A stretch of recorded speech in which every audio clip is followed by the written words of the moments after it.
Halo teman-teman, Assalamualaikum warahmatullahi wabarakatuh. Pada kesempatan kali ini kita akan lanjutkan latihan soal persiapan UP, khususnya pedagogi untuk 2023 nanti. Mudah-mudahan soal ini bisa membantu teman-teman nanti pada saat ujian. Dan sebelum kita lanjut ke pembahasan soalnya, saya mohon bantuan teman-teman untuk klik subscribe, like, dan bantu share ke media sosial teman-teman sebanyak-banyaknya. Baik, kita langsung masuk saja ke soal yang pertama. Pertanyaan yang bertujuan untuk memunculkan minat dan keingintahuan peserta didik sehingga perhatian peserta didik terfokus sebaiknya dilakukan pada saat A. Kegiatan inti, B. Refleksi, C. Penutup, D. Pendahuluan. Nah, sekedar info teman-teman, kalau di UP itu option untuk pilihan gandanya itu sebenarnya sampai 5 ya, lebih sulit, tapi ini kan saya buat hanya untuk pelatihan teman-teman. Meskipun 5 option jawaban, kalau teman-teman memang tahu jawabannya yang mana, teman-teman akan mudah menjawab. Meski berapapun optionnya, kalau teman-teman bisa tahu jawabannya, itu akan mudah. Nah, seperti yang saya bilang sebelumnya di tahun-tahun sebelumnya, bahwa di soal UP itu ada 5 option, 3 salah, 1 pengecoh, dan 1 jawaban yang benar ya. Jadi saya ulangi, 3 salah, kemudian 1 pengecoh, dan 1 jawaban yang benar. Jadi hati-hati ya.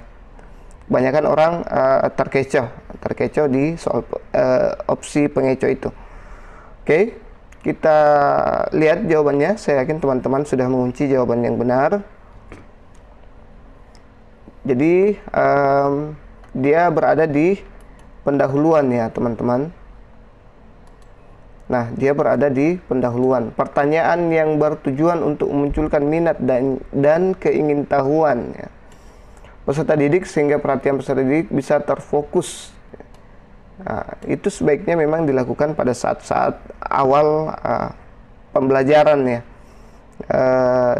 Di situ di soal kemarin, di pembahasan kemarin di part 1 atau 2 itu ada yang namanya skemata ya, membangun pengetahuan awal ke pengetahuan baru untuk memancing fokus peserta didik ya. Jadi ini biasanya dilakukan di awal pembelajaran ya, di pendahuluan. Dia masuk di pendahuluan karena ada ini keempat ini masuk semua ya. Yang pertama itu kita masuk dulu ke pendahuluan. Setelah itu kita masuk kegiatan inti. Setelah kegiatan inti kita refleksi. Setelah itu kita melakukan penutup. Ini langkah-langkah proses pembelajaran yang baik ya. Kita lanjut ke soal berikutnya. Salah satu aktivitas menjawab pertanyaan atau membuktikan benar tidaknya hipotesis merupakan sintaks discovery learning yang A. Pengumpulan data atau data collection, B. Pembuktian atau verification, C. Pengolahan data atau data processing, D. Pernyataan identifikasi masalah atau problem statement. Nah, kira-kira yang mana menurut teman-teman jawaban yang paling tepat di antara keempat opsi ini?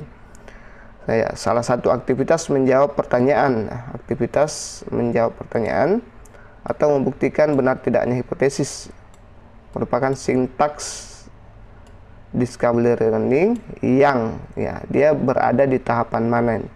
Apakah termasuk di pengumpulan data, verification, data processing atau pemrosesan data atau problem statement? Saya yakin teman-teman kalau sudah paham ini bisa mengunci jawabannya. Ada kata kunci yang bisa kita ambil di sini. Nah, dia sudah pada tahap pembuktian ya, atau di tahap verification ya. Ini kata kuncinya,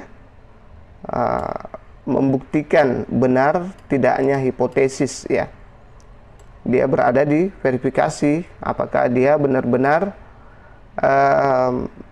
valid atau tidak ya. Ini kata kuncinya, membuktikan benar atau tidaknya sebuah hipotesis, dia berada di pembuktian atau verification. Baik. Ini dia pembahasannya, langkah kerja sintaks model discovery learning dalam pembelajaran. Penyikapan atau penemuan adalah sebagai berikut. 1. Pemberian rangsangan atau stimulation ya. Jadi yang pertama itu pemberian rangsangan atau stimulation sama dengan soal sebelumnya, itu membantu teman-teman siswa untuk fokus ya ke pembelajaran. Memberikan pertanyaan untuk merangsang ya. Kemudian yang kedua, pernyataan atau identifikasi masalah atau problem statement ya.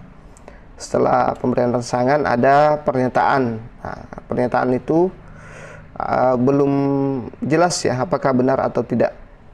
Kemudian pengumpulan data. Setelah adanya pernyataan, kita mengumpulkan data. Kemudian pengolahan data. Setelah data terkumpul, kita olah data tersebut. Kemudian yang selanjutnya pembuktian atau verification. Nah, setelah data diolah, selanjutnya adalah memverifikasi apakah data yang telah diolah tersebut terbukti atau benar ya. Kemudian setelah melakukan verifikasi benar tidaknya sebuah hipotesis, maka terakhir adalah menarik kesimpulan atau menggeneralisasi atau generalization ya. Jadi verifikasi bertujuan agar proses belajar akan berjalan dengan baik dan kreatif jika guru memberikan kesempatan kepada peserta didik untuk menemukan suatu konsep, teori, aturan, atau pemahaman melalui contoh-contoh yang ia jumpai dalam kehidupannya. Seperti itu. Kita lanjut ke soal berikutnya. Jangan lupa subscribe, like, dan bantu share, dan jangan lupa kasih support thanks kalau teman-teman merasa ini bermanfaat, biar saya makin semangat untuk membuat soal-soal yang berhubungan dengan UP ya teman-teman. Baik, kita lanjut ke soal berikutnya. Pak Ali akan membahas topik binatang air dalam pelajaran IPA dengan mengajak siswa mengunjungi kebun binatang ya. Yang menjadi pertimbangan Pak Ali dalam menentukan kegiatan ini adalah agar siswa dapat melihat langsung berbagai jenis binatang air. Ilustrasi tersebut menunjukkan bahwa salah satu faktor yang perlu dipertimbangkan dalam memilih metode mengajar adalah A. Kemampuan siswa, B. Karakteristik materi pelajaran, C. Kemampuan guru, D. Kondisi kelas. Nah, ini ada kasus Pak Ali mengajak siswanya ke kebun binatang untuk mengajak siswa untuk melihat langsung jenis-jenis binatang di sana. Nah, ilustrasi tersebut menunjukkan bahwa salah satu faktor yang perlu dipertimbangkan dalam memilih metode ya. Salah satu faktor yang dipertimbangkan dalam memilih metode mengajar adalah kira-kira yang mana nih? Yang keempat ini yang masuk dari salah satu faktor tersebut. Baik, kita lihat jawabannya. Ini dia. Jadi jawabannya adalah karakteristik materi pelajaran ya.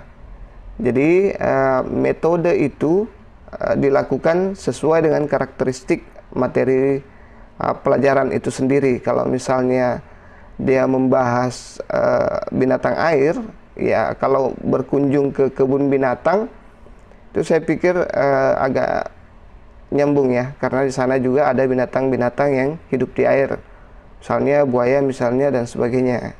Kecuali buaya darat. Dia tidak termasuk binatang air. Nah, ini faktor-faktor yang harus diperhatikan dalam memilih metode. Yang pertama, tujuan pembelajaran atau kompetensi siswa. Tujuannya apa ya? Nah, tujuannya kan ingin mengenalkan binatang air kepada siswa. Kemudian, karakteristik bahan pelajaran atau materi pelajaran. Nah, karakteristiknya ini salah satunya ya. Jadi ini yang masuk. Jadi tujuan, kemudian yang kedua adalah karakteristik atau bahan pelajaran. Yang ketiga adalah waktu yang digunakan. Nah, di sini tidak ada ya. Cuman yang ada itu karakteristik materi pelajaran. Selanjutnya faktor siswa atau peserta didik. Ya, jadi selanjutnya adalah fasilitas media dan sumber belajar. Nah, di sini